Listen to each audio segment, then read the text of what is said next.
Sejam bem-vindos à TV Púlpito do Sertão Reformado. Bom dia, povo de Deus. Que o único Deus vivo e verdadeiro, que subsiste em três pessoas, o Pai, o Filho e o Espírito Santo, prossiga sendo amado, obedecido e glorificado. Para isso Ele nos trouxe à existência, para isso Ele tem nos sustentado, Ele tem nos preservado, Ele tem nos governado. Para isso Ele nos comprou com o sangue de Jesus Cristo. Sangue / vida de Jesus Cristo. De um valor infinito. De um valor infinito. A nossa pastoral desta manhã, deste encontro eclesial, ela se encontra em Lucas 19. Foi o texto que usamos como base para a mensagem que ontem pregamos. Lucas, o capítulo 19, os 9 versículos narram a história de Zaqueu, o publicano, o cobrador de impostos, marginalizado pelos judeus ortodoxos da época. Claro que uma ortodoxia morta, sem vida, sem vínculo com os céus.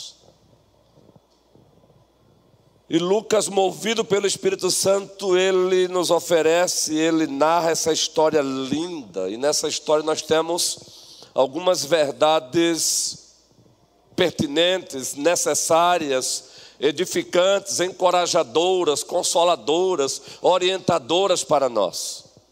É um texto narrativo. Na hermenêutica, na exegese, nós aprendemos que existem textos narrativos e textos prescritivos. Logo, precisamos tomar cuidado na interpretação de um texto. A Bíblia é um livro de uma riqueza literária gigante.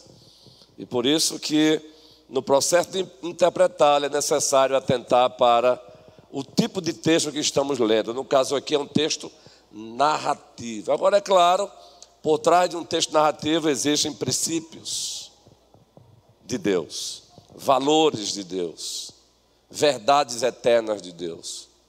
E é o que esse texto aqui ilustra para nós. E o texto se inicia assim: entrando em Jericó. Quem entrou em Jericó? Segundo o narrador, Jesus, o verbo de Deus, o Logos de Deus, a palavra de Deus encarnada, a segunda pessoa da Santíssima Trindade, aquele que armou sua tenda entre nós.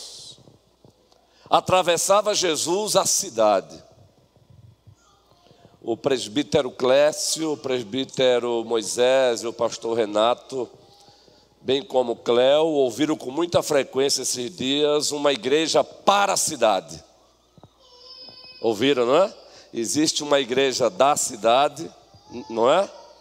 E, dentre outras coisas, existe uma igreja para a cidade. Há uma diferença aí. Além do que ouviram lá, essa verdade é encontrada no livro Uma Igreja Centrada no Evangelho, de Tim Keller. Então vejam, ele atravessou a cidade. Jesus se importa com a cidade. Eis que um homem chamado Zaqueu, maioral dos publicanos, chefe dos publicanos, líder maior dos publicanos e rico, muito rico, procurava ver quem era Jesus. Procurava ver quem era Jesus. Nenhuma palavra se encontra aí aleatoriamente. O Espírito Santo estava supervisionando Lucas. Procurava ver quem era Jesus. Mas, não é mais, é mas, não podia. Razões? Primeiro, por causa da multidão. E segundo, porque ele era de pequena estatura, um homem baixinho mesmo. Então, solução, correndo adiante, subiu a um sicômoro. Ele avistou uma árvore na qual ele podia subir, a fim de vê-lo. Veja, procurava Jesus e agora o texto diz, a fim de vê-lo, porque ali havia de passar. Quem havia de passar ali? Jesus. Quando Jesus chegou àquele lugar, olhando para cima, disse-lhe: Zaqueu, desce depressa, pois me convém ficar hoje em tua casa. Desce, Zaqueu, desce. Ele desceu a toda pressa e o recebeu com alegria. Gente de Deus. Todos que viram isto murmuravam, dizendo que ele se hospedara com homem pecador.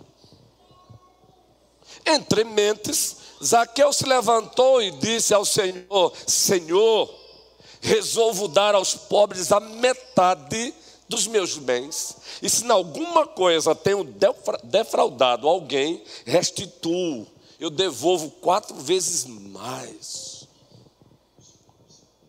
Então, o narrador, esse então é muito forte, gente. Então, Jesus lhe disse: hoje houve salvação nesta casa, pois que também este é filho de Abraão. Louvado seja o nosso Senhor e Salvador Jesus Cristo.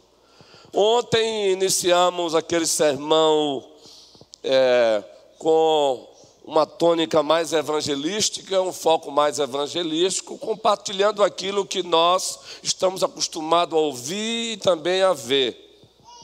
Quando pessoas famosas são entrevistadas, sejam jogadores de futebol, de basquete, os atores, as atrizes, e fazem a seguinte pergunta: qual o momento mais importante da sua carreira? Qual foi o gol mais bonito? Qual foi o campeonato que mais importante para você? Foi ganhar a Euro? Foi ganhar a Copa do Mundo? Foi ganhar 5 vezes a Champions, pensando aqui em Cristiano Ronaldo, 7 vezes ou 8 a Champions, pensando aqui em Messi, e aí eles vão narrando os momentos mais importantes da sua vida. E se perguntássemos aqui, cada um aqui também diria: o momento mais importante da minha vida, eu lembro, eu não me esqueço. Todos compartilharíamos os momentos mais importantes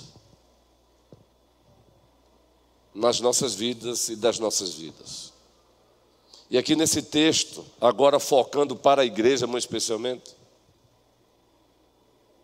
a igreja que deve prosseguir, pois a fé que ela exerceu ontem, que exercemos ontem, precisa ser exercida hoje, precisa ser exercida amanhã. Precisamos exercer fé todos os dias. Nesse texto nós temos, como dissemos ontem, 3 coisas mais importantes da vida. O primeiro, nós temos a busca mais importante da vida. Essa mensagem é para aquele que ainda continua caminhando com as costas viradas para Deus. Essa mensagem também é para quem não mais caminha com as costas viradas para Deus. E a coisa mais importante da vida é buscar aquilo que é mais importante, é buscar Deus.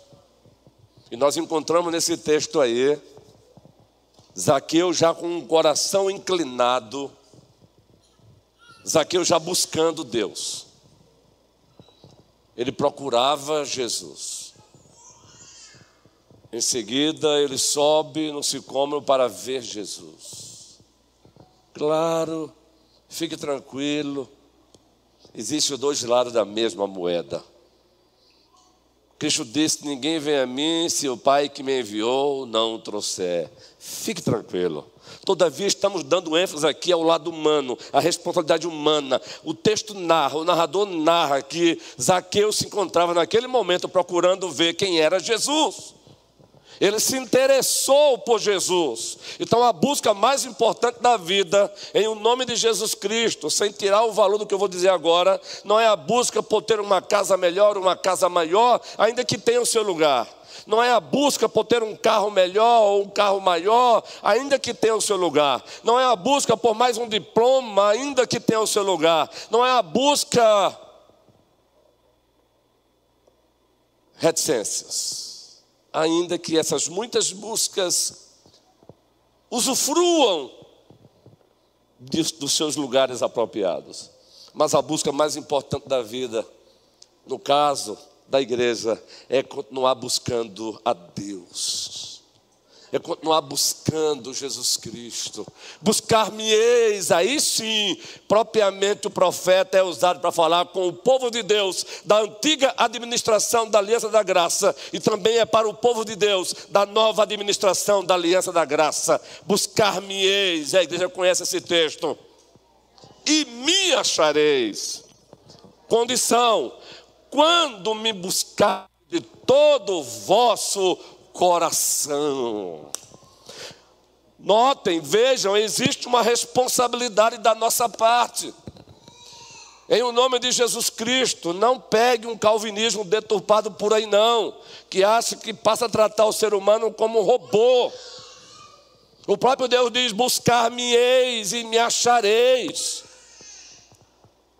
Quando me buscardes de todo o vosso coração. Tiago diz: sujeitai-vos a Deus, resisti ao diabo e ele fugirá de vós. E no mesmo texto, Tiago capítulo 4, ele diz: chegai-vos a Deus e ele se chegará a vós outros. É a Bíblia. Chegai-vos a Deus e ele chegará a vós outros. O texto começa assim. Eu quero perguntar: como anda a nossa busca por Deus? Conheçamos, disse o profeta Oséias, e prossigamos em conhecer a quem? Ao Senhor. Conheçamos e prossigamos, conheçamos e prossigamos, conheçamos e prossigamos, conheçamos e prossigamos. A busca mais importante da vida é buscar Deus, o Pai, o Filho e o Espírito Santo. Aproveitei os 5 minutos já prontos para sair de casa e fiz aquela postagem. Só existe uma obsessão justificável na vida. É a obsessão por Jesus Cristo e sua causa. Eu sei. Calma, a etimologia da palavra talvez tente levar você a me questionar a obsessão, só que eu não estou me apegando à etimologia da palavra, e sim à sua semântica. A semântica é a ciência que fala dos agregamentos dos significados que a palavra sofrem. Só existe uma obsessão justificável na vida, e essa é obsessão por Jesus Cristo e por sua causa.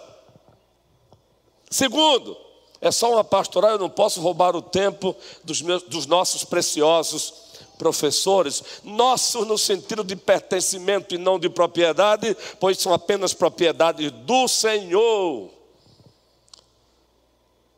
A segunda coisa mais importante da vida: a primeira é a busca mais importante, a segunda, o encontro mais importante da vida. O narrador narra Zaqueu procurando ver quem era Jesus. O narrador repete, toda a repetição na hermenêutica é Deus dizendo: preste atenção nisso aqui. Ele sobe no sicômoro, numa figueira, para vê-lo. Mas de repente, quem está passando é Jesus. Olha para cima. O texto não diz mais que Zaqueu gritou alguma coisa, que Zaqueu disse Jesus. Não, simplesmente Jesus olha e disse: desce depressa, porque eu quero hoje ficar com você em tua casa. Jesus sabe onde você está, por onde você anda. Jesus sabe. Ele já sabia que Zaqueu estaria ali. Ele também usufrui do atributo chamado de onisciência. Ele também usufrui do atributo chamado onipresença. Ele também usufrui do atributo chamado onipotência. Todos esses atributos são narrados ali no Salmo 139. Desce, Zaqueu. Foi o encontro mais importante da vida de Zaqueu. Quanto a você que já é cristão, quanto a você que já é membro desta igreja, ou de quaisquer outras igrejas verdadeiras do Senhor, preste bem atenção. São muitos encontros importantes na vida, seja no âmbito do trabalho, no âmbito familiar, não é? Seja no âmbito dos sonhos, dos desejos. São muitos encontros importantes, alguns legítimos, outros não. É de repente encontrar a filha que foi estudar fora e agora está vindo de férias, é encontrar o filho e por aí vai.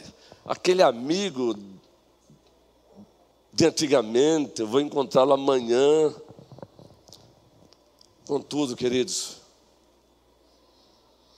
é encontrar meu amigo amanhã na festa tal.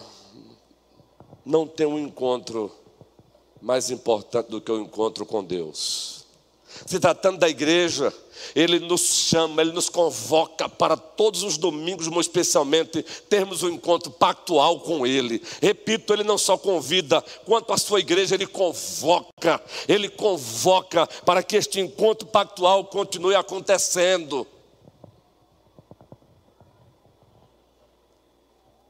Valorize esse encontro com Deus. O maior encontro da vida já se deu, mas ele continua se dando, ele continua acontecendo. O encontro com Jesus.